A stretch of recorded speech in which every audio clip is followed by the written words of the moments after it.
Hi, I'm Dr. Flora. The other day I was thinking about it and saying, you know what? Actually, I think about this quite often. When I was married, most of my decisions were made with my husband, right? We talk about things, we discuss. I've always listened to him, but at least most of the time we talked about decisions. We talked about it together. And I realized looking back at it, like now as a single woman, I have to make my own decisions. I don't get to discuss most of it with anybody.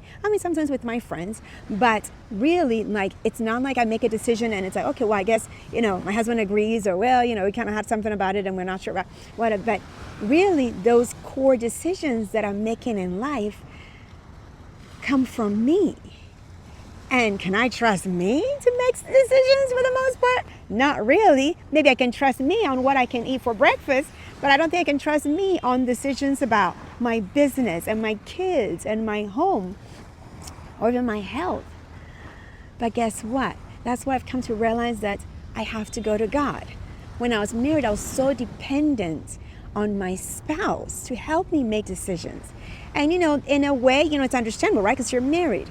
But who do we go to first when we have a difficult decision to make, or when we're trying to figure out certain things? I feel like God has really kind of called me out on it to make me realize that I wasn't really going to him.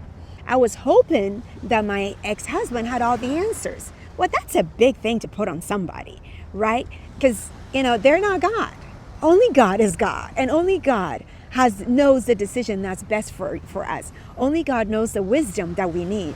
We go to him for the wisdom. I go to our spouse as well, but may we make sure that we have prayed for our spouse to make sure that our spouse is getting those decisions from God and God alone, because those decisions we know carry significant impact in our lives, in the lives of our families, in the lives of the people we care about, and the things we care about.